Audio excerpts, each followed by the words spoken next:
bon, je vous rappelle que c'est une répétition. Et, je veux dire, j'aime bien me mettre là parce que ça fait un peu proche, tu vois, ça fait...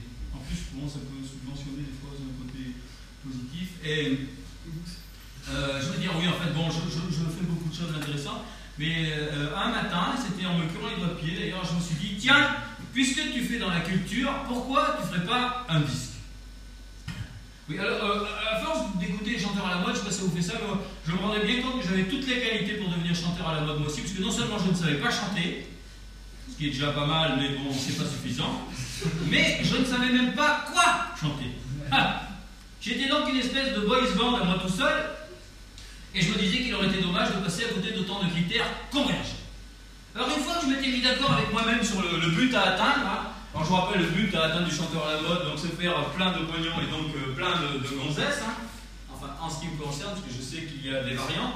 Il ne me restait plus qu'à trouver le bon créneau, celui la cible commerciale, vous voyez. Pour moi, vu mes qualités tant physiques que mentales, je m'étais dit, toi ce qu'il te faut c'est accrocher la ménagère de plus de 150 ans pour aider les vieux à mordre la vie à plein dentier. Alors, j'ai hésité encore entre chanteur à texte sans texte et chanteur à voix sans voix, quand brusquement, le miracle s'est produit, j'ai rencontré Frédéric François. Waouh, le choc.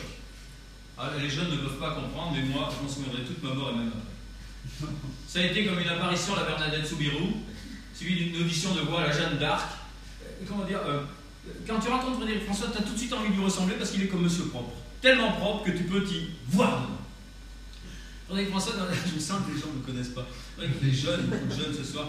Frédéric François, c'est une espèce de puzzle kitsch et ultra-moderne à la fois, si vous voulez, avec le répertoire de Mike Brandt. Oh ouais! Avec le jeu de scène de Tino Rossi, mais alors, après sa mort, oh ouais! Et alors, avec la popularité de Lady Di, non pas après, mais la popularité de Lady Di pendant son accident. Oh ouais! Vas-y, Lady Di. D'ailleurs, Mike Brandt aussi, c'est une de mes muses, même si le malheureux a eu une carrière inverse de la mienne, puisque lui, il a commencé comme chanteur et il a fini comme plongeur. Oui, alors, Frédéric François, c'est différent. Frédéric François, comment vous expliquez, vous qui ne connaissez pas, que c'est malchance, Frédéric François, c'est l'amoureux de l'amour qui aime aimer en aimant. Oui.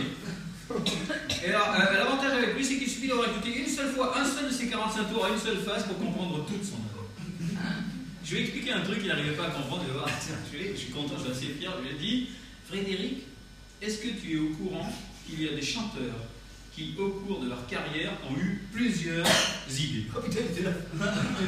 Ah ouais, c'est un scotch. Hein? Alors, c'est vrai qu'il y a un petit problème, c'est que là, tu es obligé de te concentrer quand tu écoutes ce mec-là, parce que tu te rends bien compte quand tu écoutes leur dernier disque que par rapport à l'ancien, il n'y a aucune parole qui